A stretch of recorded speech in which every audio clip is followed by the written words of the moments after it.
to be able to introduce to you Sarah Huckabee Sanders, who is our 47th governor of Arkansas. She is the first woman to serve as governor of the state and currently the youngest governor in the country. Since taking office, she has enacted transformational conservative reforms, and that includes Arkansas Learns, a sweeping overhaul of the Arkansas education system, including higher pay for teachers and universal school choice, public safety reforms, and investments. Tax cuts to give more taxpayers money back in the natural state, an initiative to grow Arkansas' outdoor economy. In her first 100 days, she delivered the Republican response at the State of the Union address, offering a bold vision for the new generation of conservative leadership. Prior to her historic victory, she served as White House press secretary and advised the president on everything from press and communication strategy to personnel and policy. She was only the third woman and the very first mom to ever hold the job of White House press secretary. She's been recognized in Fortune and Time magazine, 40 Under 40, and she's the author of the New York Times bestseller, Speaking for Myself, a former Fox News Channel contributor and served on the Fulbright board. She grew up in Pine Bluff and Texarkana and is a proud graduate of Little Rock Central High School and of Ouachita Baptist University. And on a personal note, as the Deputy Commissioner of the Department of Ed, I have had the pleasure of attending a lot of events in which she's answering questions, she's speaking to folks, but I'll tell you the one that I was most impressed is the number of times that she showed up in Wynne when their school was devastated by a tornado. Personally got to witness her walking through classrooms, hugging children, hugging parents, and then she even went back and she spoke at the graduation ceremony. That's a lot. And that's just the fact that we're people who care about people in Arkansas. So help me welcome our Governor, Sarah Huckabee Sanders.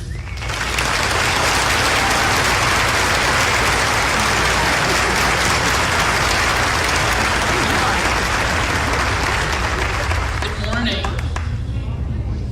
You can tell you're with teachers because I actually know you're supposed to respond to a good morning.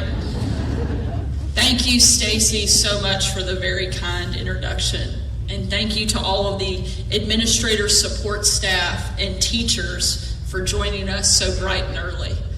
You know, as a mom of 3 kids, I know that kids can keep us humble and keep us in check. And nobody knows that better than teachers who spend all day, every day in a classroom getting feedback from their constituents.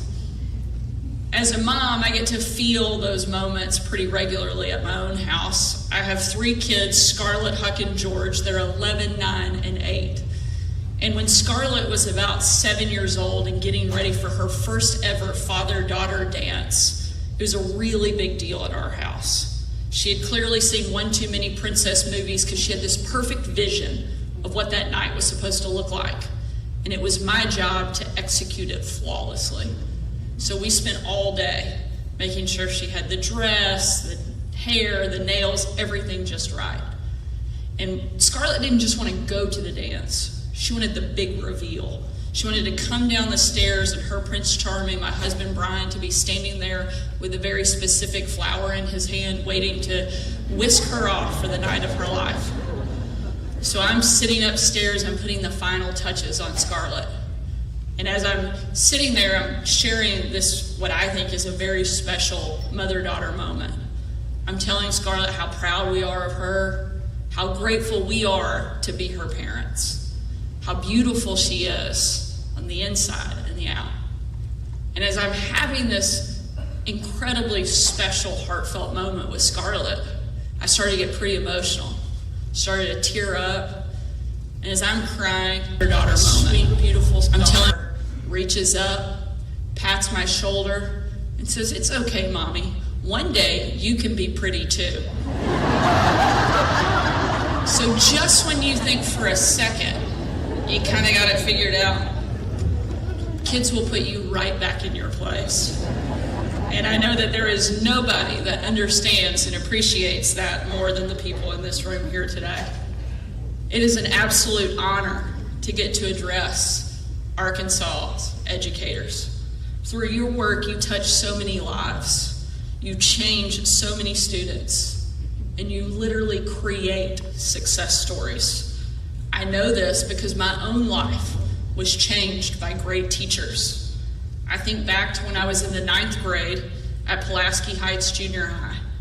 I just moved to Little Rock from Texarkana.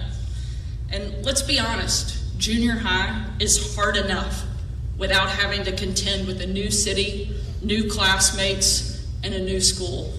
I was absolutely terrified. My civics teacher, Mr. Stewart, took pity on me, and he worked hard day after day and convinced me to join our team's mock trial. At first, I was incredibly reluctant. After all, how would debating my new classmates actually help them like me more? But he wore me down, and eventually I joined the team, and it gave me confidence in front of a crowd, new friends that I thought I would never have, and the amazing opportunity to go to the national mock trial competition. Only a few months ago, I had the opportunity to welcome this year's National Mock Trial Championship teams to Little Rock, Arkansas, this time as the governor of the state.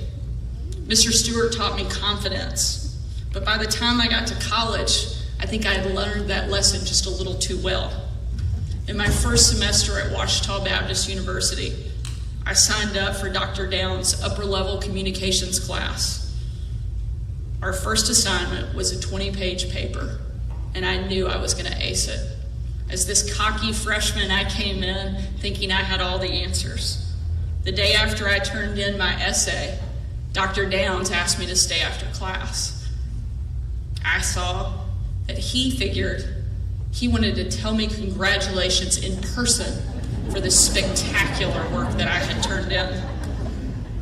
Needless to say, that wasn't quite the case. He handed me back my paper, and it looked like a cow had been slaughtered on that 20-page essay. It was covered in red ink from front to back. He told me that he knew I had potential and that I could do better, and that this was not even close to what he expected from me.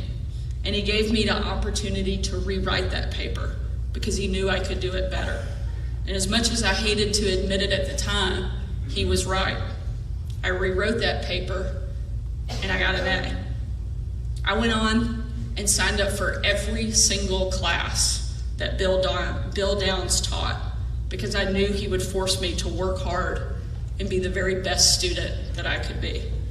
If those two teachers hadn't encouraged me, hadn't pushed me, and most importantly, hadn't believed in me, I would not be standing here today as the governor of Arkansas. Those are the kind of effects that teachers can have on their students.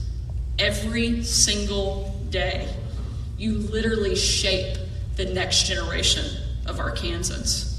I came into office to be the education governor, and I signed Arkansas Learns into law to fulfill that promise. But I know that nothing we do in state government will ever be effective if we do not give our teachers the resources that they need to succeed.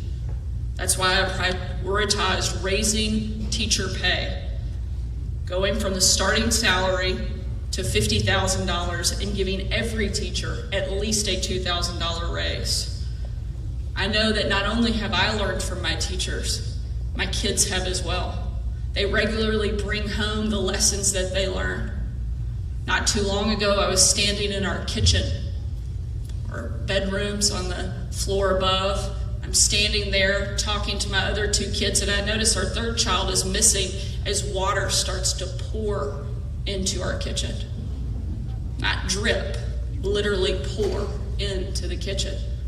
So I race upstairs to see what's going on. And as I step into the bathroom, my youngest son, George, he'll love this story when he's older, is standing there completely naked with a plunger in his hand, 1 foot on the toilet, 1 on the bathtub, and about 2 to 3 inches of standing water covering the floor. I'm like, George, what in the world is happening? He turns to me and he said, "It's okay, Mommy. My teacher says everybody makes mistakes. I know the difference that you're making. I know the impact that you're having. And I know that we will not stop until we make sure that our teachers have the resources they need to continue to be successful. Arkansas is going to continue to move up. Investing in our teachers, rewarding their hard work is only the beginning. We have made that move to take Arkansas from 48th in the nation for starting salaries all the way to the top 5.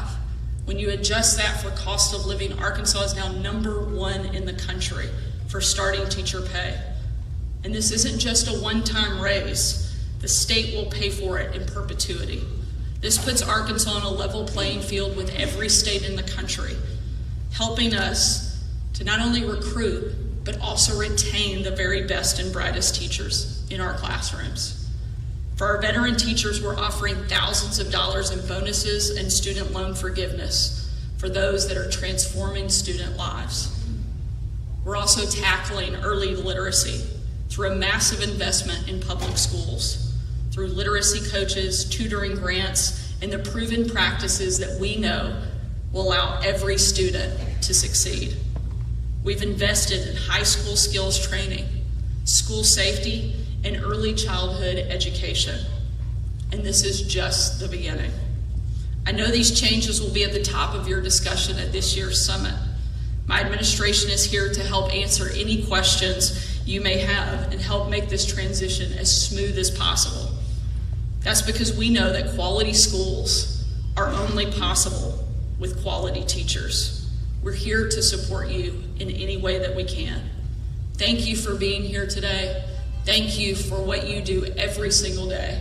Most importantly, thank you for committing yourselves to the lives of the students here in the state of Arkansas. Thank you for letting me be a part of the summit. God bless you, and let's have a great fall school year. All the best.